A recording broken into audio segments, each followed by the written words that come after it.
Good evening, folks.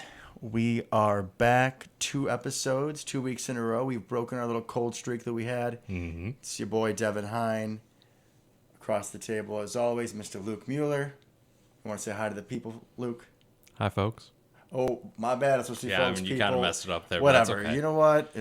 Listen, this episode's really last minute considering the game starts in half an hour. Welcome back to another episode of South of the Cheddar Curtain. As usual, we are going to first review last week's game against the Washington football team. And then we will preview tonight's game / potential slaughter against the Arizona Cardinals. So, as usual, let us begin. Washington football team. Yeah. Just give me first thought. First thought from the game. First thought was, man, I really wish we won by more. Yeah.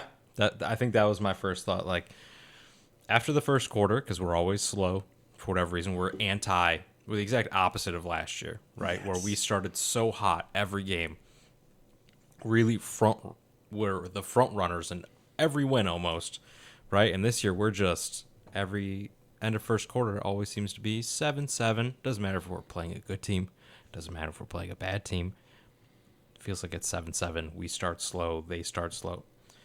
It is what it is at this point. But this is a game I wish we could have really run away with it. Because it felt like we were the better team the entire time.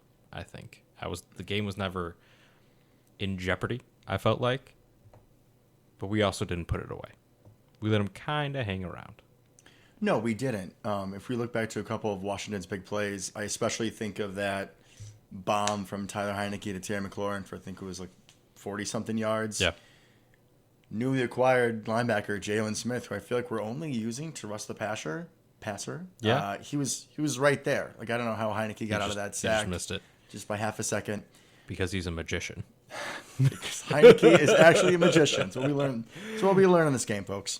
So, but barely gets it off, and then Stokes is in coverage, and he's right there. He's right on Scary Terry. But I mean, Scary Terry is one of the best top 10 receivers in the NFL. He's going to make that play and did.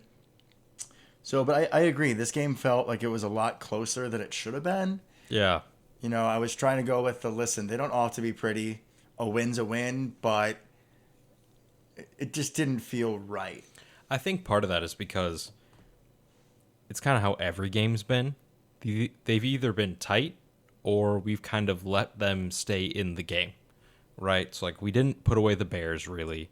That kind of thing. We haven't had a 30-3 game or something like that. We haven't really stepped on someone's throat. So I think that's part of it. It's just, as a fan, it can get a little frustrating because I know that our team is way better than Washington. Oh, yeah. And we kind of showed it, but we also kind of didn't. It also felt like to me that this Washington team, after, back in the run of the playoffs last year, they got a lot of young talent. Yeah.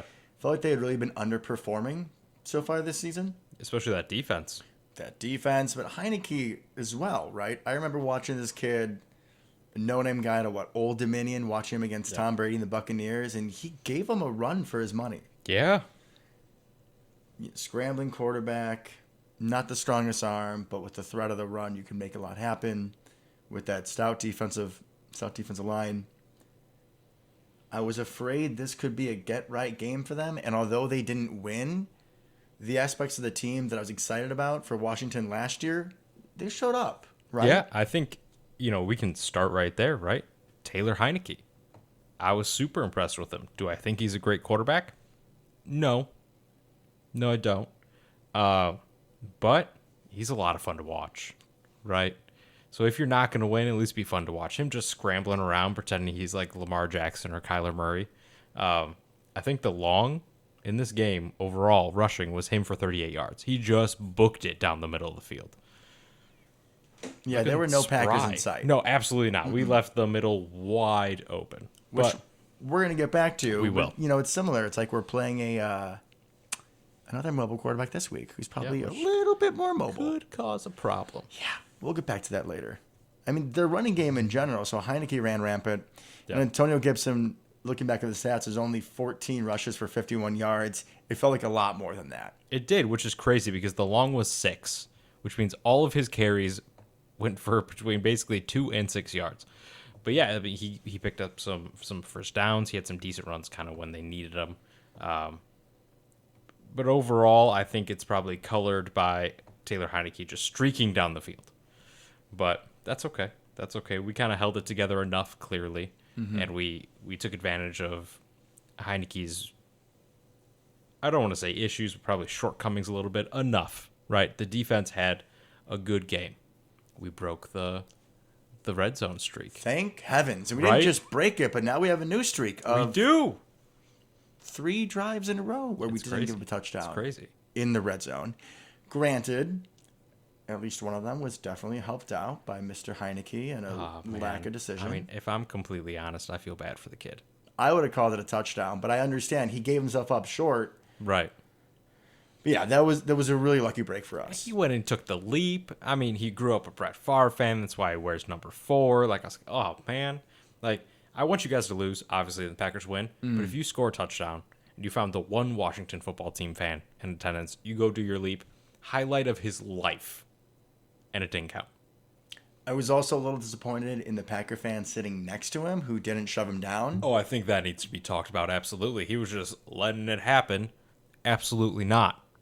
So You I push that guy back down. I hope at his workplace, like the first thing Monday morning, his manager called him in and he's like, "What are you doing?" Yeah, I mean, Seriously. you have to get it together when you are a fan in that position on the field, right? When you're down there in the end zone, knowing that this could happen. Either you receive a Packer player or you get somebody from the other team, right? Trying to jump up. You know you have to smack that down. It's like throwing the baseball back in the stands in baseball, right? Like you can't let it happen. Not quite as disrespectful as, maybe the belt, but it's close, man. You Yeah. don't Lambo leap. No, you can't do it. You can't do it. I take more offense to Lambo leaping than Randy Moss's infamous shooting the moon. to I would the fans agree in with Green that, Bay. but also, like I said, I felt for Taylor Heineke a little bit, right? Probably the highlight of his life at that point. But not all the defensive stops in the red zone were due to Tyler Heineke's misgivings. No. Mr. Chandon Sullivan, who it was his dad's first time watching him play. Yeah, that's a great story. Great story. They were trying to do looks like a little wheel route to Adam Humphries. Yes, I'm sure that sounded horrible, folks. I hit the mic. I'm sorry. I'm really excited. They're trying to do a little Talking wheel with route his hands. talking with my hands. Doing a wheel route to Adam Humphries where you're hoping that the corner on him gets caught in the traffic, and Sully was there, stride for stride, picked it off. Great play. Showed great hands, too, adjusting to the ball. Kind of tried to do a little back shoulder action there. Sully had none of it. Awesome. Great to see him have a nice little game there. And, yeah, like you said, just great stops in the red zone. I mean, you would expect we would have gotten a fluky one by now, right? Tip balls, fumbles, something. Right. Something. Penalty that pushes you out into field goal range. Like, it could be anything, right? And it took this long. But, new streak. Hopefully we continue it tonight. Hopefully we continue it tonight. I am not going to be holding my breath. No, me Well, neither. we can speak into positivity. Just going back to Sully, his first year in Green Bay, what was it, 2019? Yeah, 2019. Yeah, I think so. Really good season. Mm-hmm. Like we got to steal the slot corner. 2020, like for a lot of us, a little rough for Mr. It was Sullivan. kind of a rough year, yeah. Reports that maybe he was asked to do a little bit too much in Mike Pettine's defense. Mm-hmm. He seems to be more at home with Mr. Joe Barry. Mr. Joe Barry. Thank you. It's late in the evening. I'm getting older. Memory goes a little bad. That's what happens. Sorry about it, folks. Any other thoughts on defense? Because we've kind of been focusing on that. I think overall the defense played really well, right? Even though it didn't count, I like to see Jalen Smith on that blitz, getting home, getting some pressure. I think that the fact that you can't tell we have injuries at outside linebacker, really, for the most part, is a good thing. Devondre Campbell played a great game again. I mean, 11 tackles. 11 tackles. I mean, that's what he does. I do want to give a quick shout out to Savage. He played great. He was flying on some of those plays. He's been flying all season. He has, but he's clearly not thinking as much as he has in the past. He's just doing and reacting. When he flew up and just smacked McKissick, Yeah. right? Beautiful. Just smacked him. I mean, came out of nowhere watching the replay on that. It's just great play. That's what you're hoping for. I know we all kind of expected a little bit of a ball hawk right? And Yes. I'm almost missing that to a certain degree, but dude's kind of a heat-seeking missile out there. He's flying around. That's what he's become, and I don't remember seeing that from him at all the first couple of years. No, very much. I expected a lot more center fielder. I hate to bring it up, but Yeah. if we talk about the really bad NFC title game against San Francisco, a lot of those long runs, I mean, it was poor sealing the edge, but also like he took really shitty angles, right? Yep. He had a lot of missed tackles. So now we see him playing so aggressively on the ball. I love it.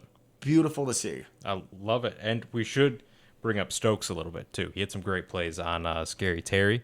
He did give up that one touchdown, but when you're playing a great wide receiver, that's going to happen. And he was in great position. I mean, he doesn't seem to get burned, right? I mean, you've seen a couple times he gets beat off the line, but his ridiculous speed, he seems like he just warps into position.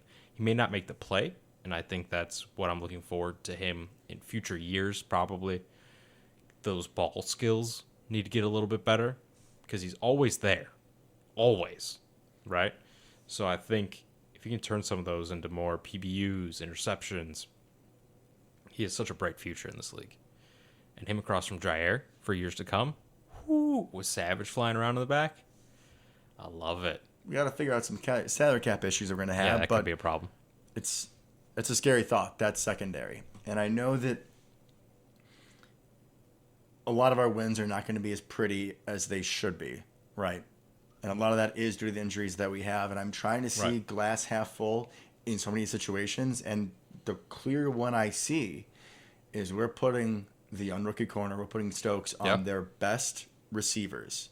Week in and week out. Week in and week out. He's not getting his ass kicked. Imagine, knock on wood, we get Jair back.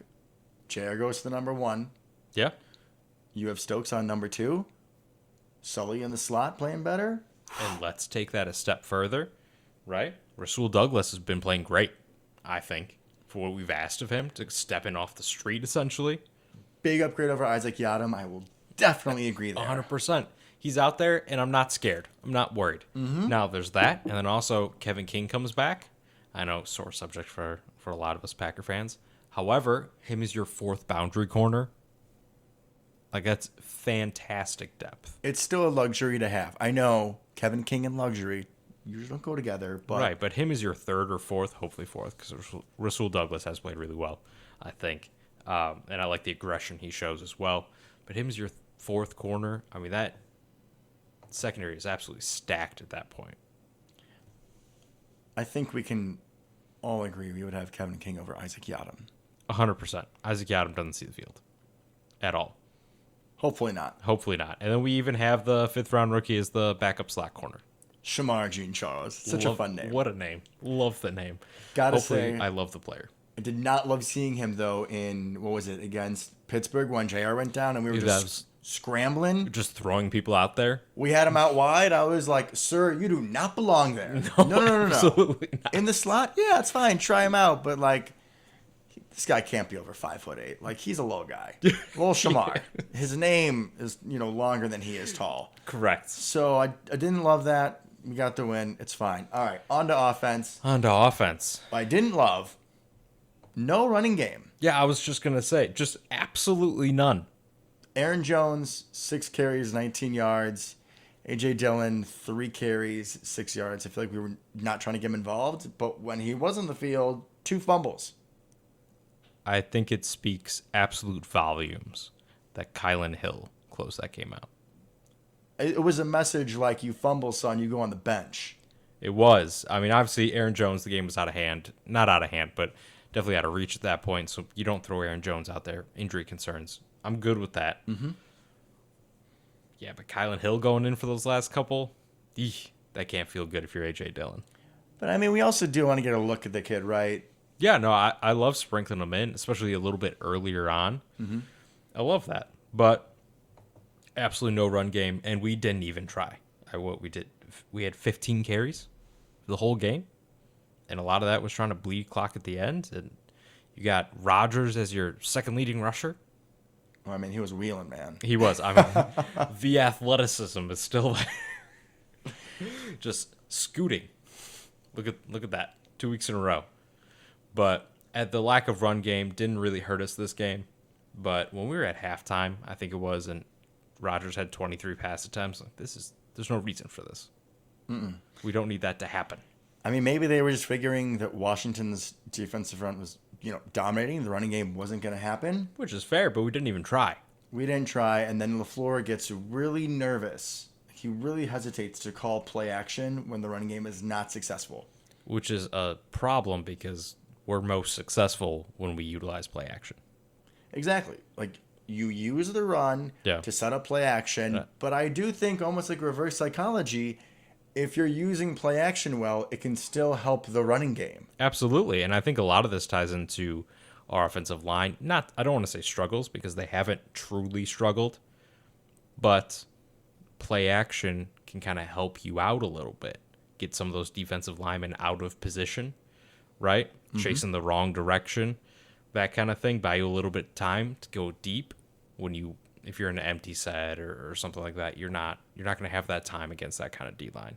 Not with who we're putting out there at the tackle spots and the guards at this point. But God bless Josh. Killing it. Miss him already. But that's okay. I think we need to run the ball. That's a staple of this offense, and I was not super happy to see the lack of run game. The only thing in the running game I did like, I think it was a reverse to EQ. Yeah, getting him involved a little bit, using that speed. And I think it was in the first quarter we tried like an MVS-like shot to EQ, which I like to see. We thought MVS was going to be back tonight for the game against the Cardinals, and he won't be. You have to have that vertical threat down the field to keep the defense honest. Happy to see EQ being useful. Absolutely, absolutely. And I'm excited to kind of see what more we do with him, right? We'll get into a little bit more as we talk about the upcoming game, but it was nice to see him involved in the game plan, I think. That was really good to see. As I said last week, we're even again, man. We're cool. I'm not hating on you. Let's see what you can do. Yeah, I'm good with you. I'm good with you at this point. We've kept you around for a few years now, right? Yeah. Great moments are born from great opportunities. Mm-hmm. He's getting more, and by golly, tonight, he's going to have a lot of opportunities. I think we'll potential for a little throwback to the greatest moments and the greatest opportunities we've seen in recent times. We'll get into that. Do we move on to Arizona? Do you have not anything yet, else? Not yet. I want to give a little shout out to Big Bob. McHenry Zone. Jesus. McHenry Zone. Oh, and I said I was going to bring this up, so I absolutely will. Right? Bob, McHenry Zone. Okay. I think I even predicted. I'm pretty sure I texted you like, oh, shit. Yeah, you did. Yeah, I got multiple texts from multiple people regarding the sequence of events. So, right, we get the Dean Lowry interception fumble. It was a fumble recovery, right? Not interception. But we get that. Rockford Zone, Dean Lowry stepping up, making plays. Shout out to Dean Lowry, by the way. He's played really well. Even I will admit I've been very pleased with his production. Yeah, he's looked great. Lancaster, still not so much. But Dean Lowry's looked great. Rockford Zone, Dean Lowry. You can't see it. There's eye rolls happening on my end. And I love it because I'm never going to stop as long as we have these guys around. Just wait until Jack Heflin actually gets to play. Anyway, so we get the ball back, right? And what happens? What happened, Devin? What happened? That Tunyon guy, he did something, didn't he? He's not just Big Bob Tunyon. He's McHenry's own Big Bob Tunyon. He's McHenry's own. You're right, Luke. And not only was that great to see for me and the barrage of texts I got giving me crap for that, because I am trying to make this a thing, by the way. It will stick. It's already sticking with your family. This is happening. We're spreading it. We're spreading the brand. We are spreading the brand of random people from Illinois. But I like that we got him more involved, right? I mean, he's been chipping and blocking and doing so many things that he's not particularly good at. So but he's a team player and knows that we need it. And getting him involved in the passing game was wonderful. And I'm going to use that as a great segue into Big Dog. It's just a breakout game here. 31 yards, 3 catches, just refusing to go down, taking the whole defense with him, lumbering. I mean, not getting very far necessarily, but taking every other player with him for a ride. There was a point in the game when I was watching with my dad and his girlfriend, and and her nephew. And my dad was getting like Big Bob and Mercedes confused. And I was like, all right, Dad, listen, here's how you distinguish the tight ends. Okay. If it's someone catching the ball 10 yards down the field, it's probably Tunyon. Okay. Yeah, he's pretty much the only one that goes vertical. If he gets a reception for 5 yards and under, that's Josiah. Yep. And if he gets a reception anywhere from 5 yards to 15, and then he takes somebody's manhood and he runs him over, that's Big Dog. That's definitely Big Dog, without a doubt. And that works every single time. Every time. Like, has he gone down with the first contact? I don't think so. I don't think it's possible. He's the A.J. Dillon of tight ends. He's so big, man. I mean, he's a giant out there. Even compared to other tight ends. I mean, he's 6'6", 260, whatever it is. Dude's big, and I think he's really leaned into that old man strength at this point. We talk about, men amongst boys more so like in the high school or the college game, but Yeah. somehow is it grandpa amongst men? I don't know what we're At this calling point, Big Dog. pretty much, but he's been killing it recently. I love every time we throw like a little screen to him for a split second. I'm like, why are we throwing to the slowest person that could possibly catch a football? I mean, realistically, some of our offensive linemen may be slightly more athletic at this point in their careers, Wouldn't be surprised. right? But he gets 10 yards every time. Every time. Because he just takes them with him. When you're talking about those tight end screens to slow people, you know what I think of? And what a beautiful contrast this is? I think of Jimmy Graham. Oh, God. I think of Jimmy Graham and him getting like 2 or 3 yards and that's it, and going down easily. Someone just looks at him, the dude would fall down on those little arrow routes. He'd run to the flat, catch the ball, turn, fall, gain of 1 yard. Every time. And he was like the prize of that offseason. Then we have Mercedes Lewis who just keeps on coming back, keeps on delivering. I think this is the best he's looked since he's been with us. I agree. We're actively involving him and not just in the run. We're using his incredible blocking as just kind of creating a decoy out of him. And then occasionally he'll just leak out there to the flat, catch the ball, rumble for 15 yards. I mean, it's working great. I think you mentioned it last week. He's one of these guys, like I think he might be the Packers' favorite player. Yep, I did mention that, and that thought is even more entrenched now. When he does something, just watch the whole sideline. Yeah, they go crazy. Like, they go more crazy for a 12-yard Mercedes truck than like a 70-yard Devontae touchdown. 100%. Love to see it. Yep. I hope he stays on as a coach whenever he decides to hang him up. We just need him in the organization. Yeah, he's just got to be there somewhere. He's basically already a coach now. Exactly. Just keep him on the sidelines. Maybe change out his hoodie to those nice white ones they were wearing last week. Very nice. I was thinking about getting one, but, white hoodie's dangerous. Yeah, I can't go there, personally. It'd spill right away. Great jerseys, though. Speaking of hoodies, still upset. And, talking about Arizona later, still upset that the James Jones year, they never found a way to sell those hoodies. Like James Jones. Really seems like just a complete marketing failure. That year I went to the Packers game, I was like, do you guys have this, little James Jones hoodie? They're like, oh, no, we don't. We should. I'm like, yeah, you should. Obviously, you should. I would pay $200 for that. 100%. And then they banned wearing hoodies. Also, the fact that he was wearing hoodies pretty much regardless of weather was amazing. Loved it. And, not Under Armour like everybody else, just a hoodie. And it was a hoodie with no sleeves, too. Loved it. What made him make that decision, I don't know, but it gave him superhero powers that season. Loved it. Loved it. So now I ask permission, because I always jump the gun. You do. Are we on to Arizona? I think we're on to Arizona. We're on to Arizona. All right. So, a week and a half ago, looking into this matchup against Arizona, who I now believe is 7-0. 7-0. I didn't feel great. Jair's not playing. Zedarius isn't playing. Some of Bakhtiari, right? Cardinals, I think, on paper, probably have the most talent in the NFL. So I wasn't loving that matchup. Yeah, they're definitely up there, if not there. Wasn't loving it before. And then we hear that Devontae Lazard and Mr. Defensive Coordinator Joe Barry are all going to be out. I don't know if any of them confirmed have COVID or if they're all just close proximity people. I think, given my understanding of the rules, is that Devontae does. Because he's vaccinated, and if you're a close contact, it basically doesn't count if you're vaccinated. You only go into the protocols and have to test and everything if you're positive. Lazard, I believe, is unvaccinated. Close contact of Devontae. Barry, do we know? I don't know. I imagine he's probably vaccinated, but I don't know. So if we haven't heard it on the show already, because I say it all the time, I'm a nurse. I have to talk a little COVID. I'll be gentle. I just wanted us to stop for a second. Because obviously as Packer fans, we're like, oh shit. We don't have Devontae. We don't have Joe Barry. Like, it's going to be rough for the game. And while that is true, we just need to stop and think for a moment. Like, these are people. Absolutely. These are people with families. Yeah. And around this time last year, I got COVID working on the front line. And I've seen what it can do to people. So I'm really happy to hear you say that, we think Devontae's vaccinated.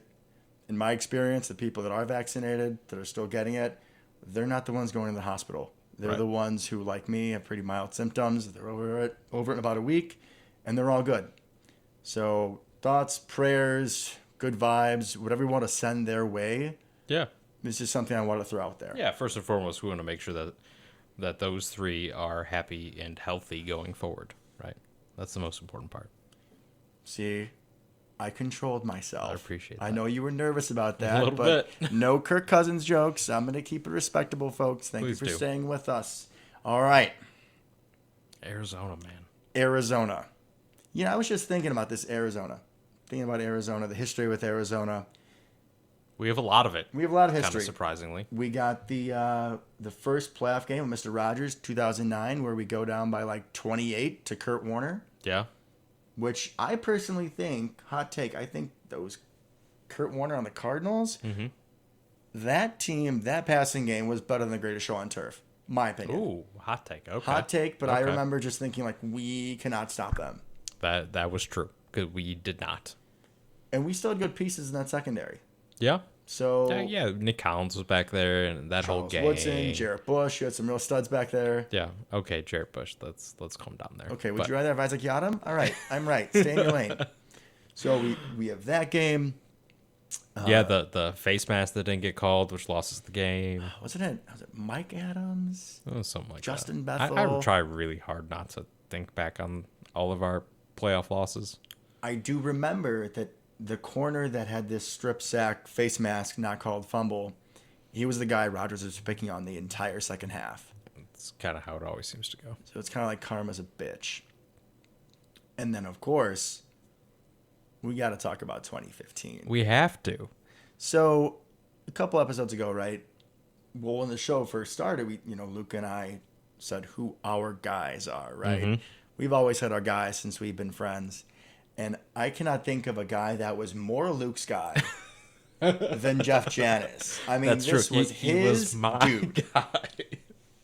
So for those who don't remember, 2015, we Yeah. go to the Cardinals, and I want to say it's the wild card round, divisional round, probably wild card. And was that the year Jordy was out? Everyone was out. Jordy was out. We might have had Devontae at that point. Rookie Devontae, he was out. Cobb was out. Literally, the only three receivers we had on that team. That was the year of the hoodie. So James Jones, Yep. Jared Abbrederis out of Wisconsin, and Jeff Janis. Those were That was really it. the That's all we only had. three receivers we had. And at the time, James Jones, the hoodie, was doing his thing. He was obviously the number one target. And Arizona had Patrick Peterson, who, again, at the time, was like a top three corner, if not Yeah. the best corner in the league. And realistically, James Jones was not at his peak anymore. I would say at that point. I don't know. He still had the hoodie, so anything was possible. 100%. 100%. But I think he was on the downside of his career in 2015. So what a weird game that was, right? It's so weird. Pick off Carson Palmer 3 times, do nothing with it. Yep. We're backed up with under a minute to go. It's like 4th and 26. Basically at our goal line, almost. Rodgers does his little scramble outside the pocket, throws it up to Jeff Janis, 50-yard bomb, Yep. completion, first down. I go absolutely crazy. As do I. I think I FaceTime my father at that point. He's like, "Why are you calling me?" And I'm like, "Dad, did you just see what happened?" And he's like, calm I down. just started screaming. Understandably so. And then he does it again like 2 plays later with Patrick Peterson in coverage. If I remember right, I think it was like the next play. It was 2 Hail Marys like back to back. I think there was a little bit of time in between. Maybe. I mean, it doesn't matter. No, the 2 greatest plays in NFL history, right? That's the greatest drive by just a random schmuck, probably in NFL history. Out of all the crazy Rodgers plays, I think those 2 are my favorite. And the fact that he did the exact same thing twice. The whole rollout to the left. Obviously, that second throw was crazy because he kind of got like laid out while doing it. But man, Jeff Janis, miss him, and he did absolutely nothing besides that. Great gunner, I'll give him that. Yes. Touch right. He was a fair catch machine because he just sprint down there. Don't know if he had any clue what to do when he got there. Doesn't matter. He would be right there in their face using all that speed, and that's all he had in his career was speed And some heart. Lots of heart. I'll give the man some heart, too. I'll give him some heart. I think Jeff Janis currently owns, and this is a real thing, like I believe he owns like a tire shop back home in Michigan, where he's from. Yeah, I think he owns like a tire shop. Well, next time I need tires, going to Michigan, I guess. 100%. I will support Jeff Janis in anything he does. I think legitimately Rodgers got tires from Jeff Janis. I believe that's a real thing. I wouldn't be surprised. All right, guys. Now, I know you're like, why are they talking about this from 2015? What are they going on about? Is it partially because I think it's looking a little bleak for tonight? Maybe. Yeah, the lack of wide receivers. Look at those parallels. We got a little symmetry going on here. We do. So, the big question for the night. Who is this year's Jeff Janis? Who's Jeff Janis? Who's Jeff Janis? Who's Jeff Janis? So, let's look at our potential candidates, all right? I like this. Well, Randall Cobb, I'm going to say no. He can't be. No. Because he's already super established, right? He's already a thing. I also think that they're going to have Budda Baker following him around a lot. Budda Baker is the free safety for the Cardinals. He's going to be all pro this year. He's one of the best safeties in the league. He's just everywhere. They went from the Honey Badger to him, and it's like the exact same player. Correct. He's just the younger version now. So I wouldn't be surprised. They could put, honestly, I could see them putting Budda Baker on Randall Cobb man-to-man coverage, or just have him like floating around the middle, almost like a spy, to cut off anything underneath. So Randall Cobb, no. Yeah, he would not qualify. I think the biggest two candidates, in my opinion, are EQ, like we were talking about earlier. Yeah. Because we were trying to get him open deep. Mm-hmm. Rodgers did have chemistry with him his rookie year. Yeah, a little bit. We've kept him around. He's obviously a height, weight, speed guy, just like Jeff Janis. Ooh, I like that comparison. Yeah, I mean, they're both big, tall, fast guys. Very true.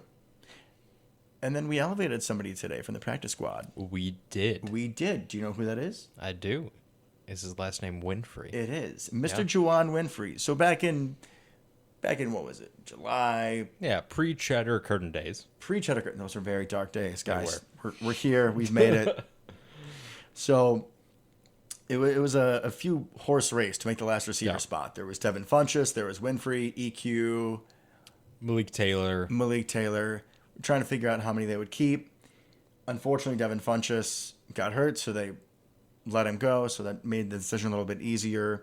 Winfrey ended up on the practice squad despite having a really good, promising early training camp. Right, because then he got hurt for the second half of it, but apparently making absolute waves early on. Seemed like out of those four, he was the front runner early on until he got banged up. Yeah. So now we get to see what he can do. Mm-hmm.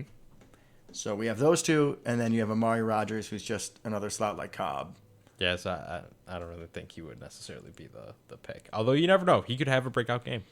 This would be an opportunity. All right, so we're thinking EQ. We're thinking maybe Winfrey. I think EQ is probably a better direct parallel, personally. But, so I'm going to go with EQ. He's going to be my Jeff Janis of the week. He's a much better parallel, but just to be different, I'll take Winfrey. I like that.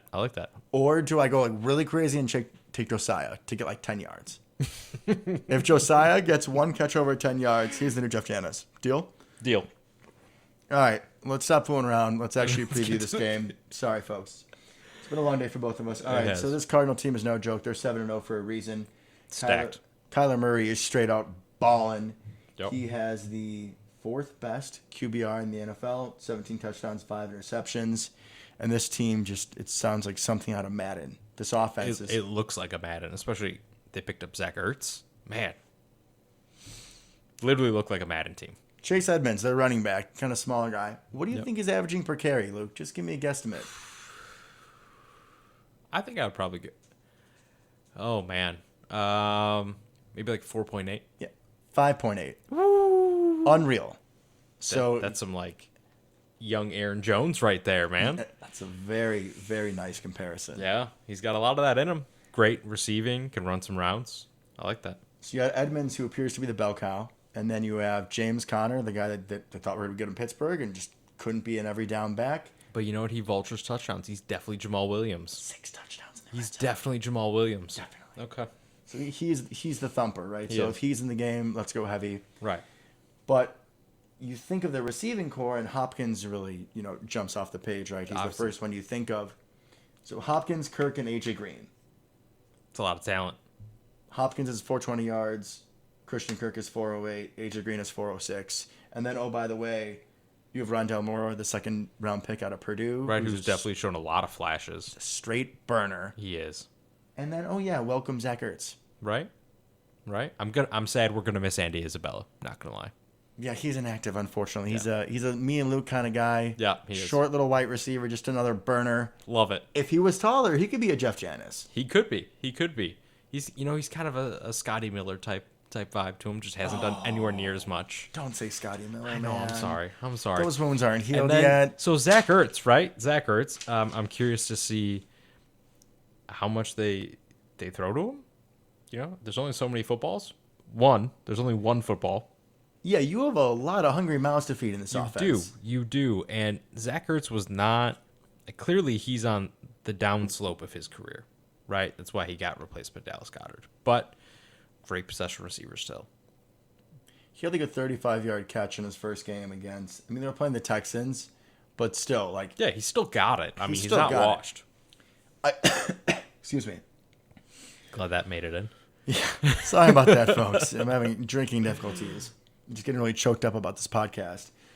Zach Ertz and A.J. Green, these are guys that are both on the back end of their careers, but I would not be surprised if any given Sunday they go for 102 touchdowns. Right. Yeah, I would agree with that. Did you happen to see the Kyler Murray third and 34 conversion to A.J. Green? I did not, and I don't want to. Yeah. Absolute dart. They're so good, man. Again, playing the Texans, who are just a complete mess of an organization. Yeah. Right? They're trading people left and right. On offense, they're completely stacked. Defense, they're not too shabby as well. Who do you think their leading sacker is? Oh.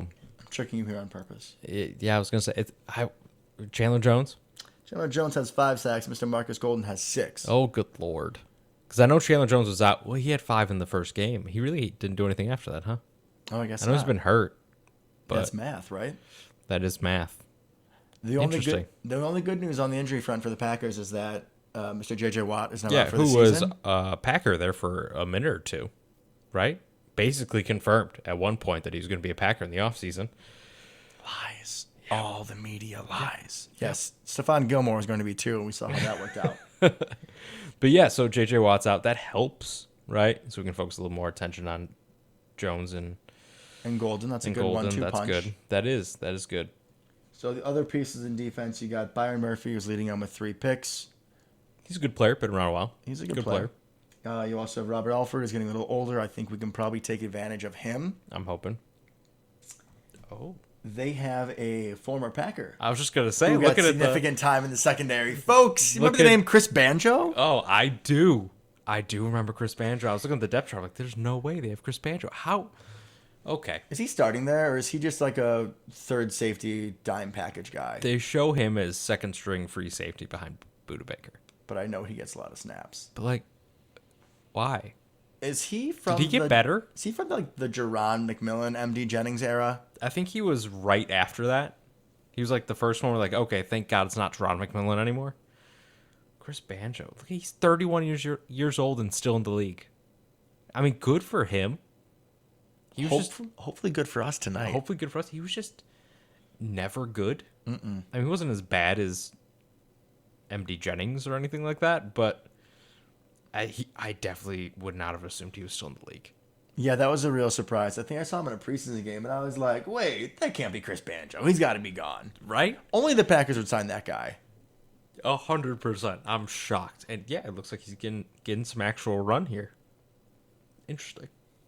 We'll keep an eye out for Chris Banjo. Now, we will. The one player I'm legitimately excited to watch on their defense. I mean, excited Excited in general, not excited for him to do anything. Isaiah Simmons, right? Like really interesting piece coming out of Clemson. Linebacker, safety. He can pretty much play every position on the defense at this point. Big guy, strong, fast, can cover, can tackle.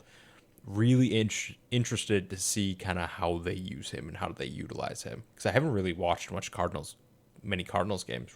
They're not on TV here, so interested to see how they utilize him. As a Clemson fan, definitely watched him in college. Yeah. Really want him to go to the Packers. Yeah. Obviously didn't. But yeah, he could be a problem. I could see them having him shadow Big Bob. That could be a problem. I mean, between him and That could be a problem. Buda Baker, you can have, they got some formidable people in the middle. A lot of pieces that can kind of interchange, right? Definitely. Yeah, very versatile defense there. So that'll be interesting. Except when Chris Banjo's in the game. We know exactly what Chris Banjo does. I hope we throw Chris Banjo every single time he's in the game. 100% we better. So Luke and I were talking about this before the show. Maybe I've already mentioned it. My apologies if I have.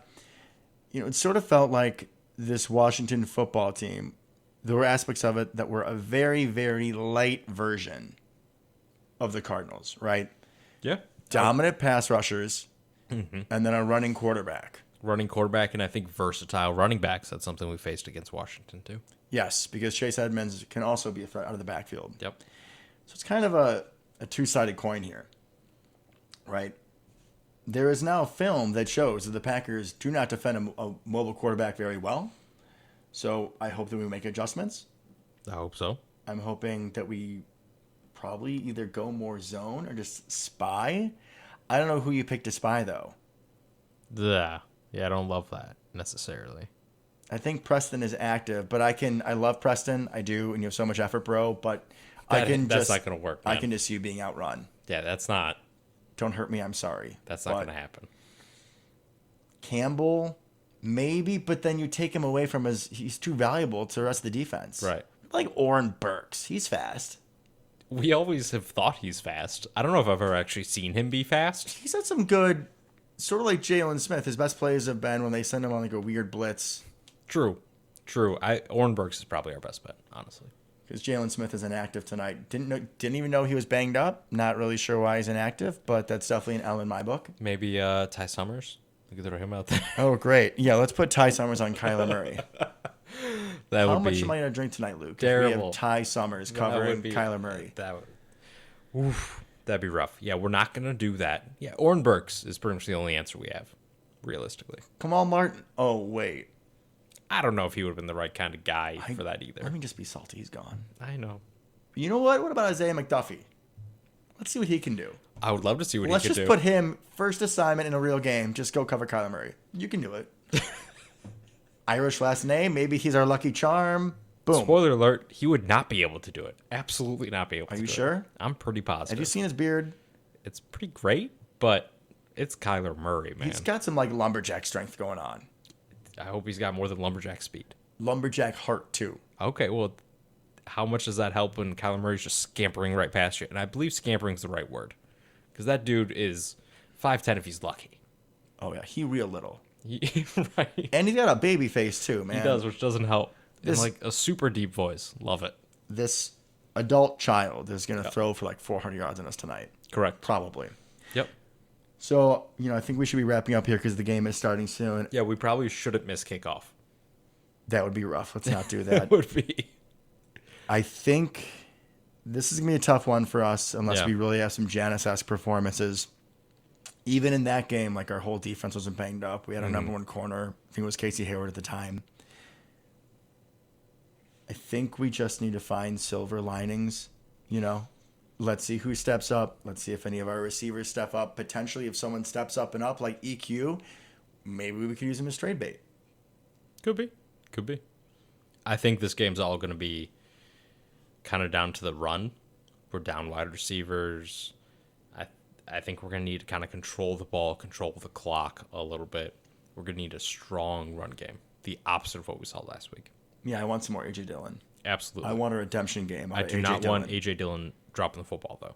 No more fumbles. I think he got all of his fumbles out for the entire season. I hope so. And if he did, that would be fine. Going to be fun to see, too, how Jerry Gray calls plays on defense, the That DB will be coach. fascinating. Because I got to say, as much crap as I gave him, Joe Barry was really turning it up lately. He was. So let's hope we don't do some, like, bullshit cover 3 every time. I mean, you would think he would know better than anyone, right? I would hope so, but I've never seen him call plays. So, I'm really hoping he steps up, honestly. Fear of the unknown. I really like him as a positional coach, so I have high hopes. Our DBs are good. I mean, when we have not Isaac Yadam out there, Yes, realistically, like, we develop DBs, we do. except Josh Jackson. I'm sorry, Devin. Quentin Rollins, Demarius Randall. All right, that's enough All trauma right, one for of those the was a night. basketball player. He had potential. Okay, covering skills made sense. Put him in the slot. Whatever. Randall also became really good when they put him at safety in Cleveland. But He was really good for like a year, bro, and then he busted out. That was one more year than we had. He I don't had, think he was really good he had anytime. like 3 picks 1 year. He was something. Okay. Final thoughts? Yeah, there's a good chance we lose. If it happens, I'm still gonna be mad. I know we talked about silver linings and as long as we make it a game and people step up. No, I'm still gonna be pissed if we lose. I'm just gonna be honest about that. Yeah, there's probably going to be a lot of F-bombs flying in the Mueller household in about 15 minutes. But guys, silver linings. Let's cross our fingers. Let's see how we do. I'm hoping it's a good game. We get out of this. Weird things happen on Thursday night, as we all know. I know the Cardinals are going to be wearing some sweet unis. Ooh. Right? I think they're wearing black tonight. Ooh, I always love black alternate jerseys. They're 0-7 in the black jerseys. Let's make it 0-8. Let's make it 0-8. It'll be pretty great. But if Okay. we lose, I'm going to be irate. Okay. We got a little side hustle there, guys. I can also rap if you didn't know. All right, that's enough of the show. Thank you again for tuning in to another episode of South of the Cheddar Curtain. We will be back next week. Have a good night. Go Pack Go. Go Pack Go.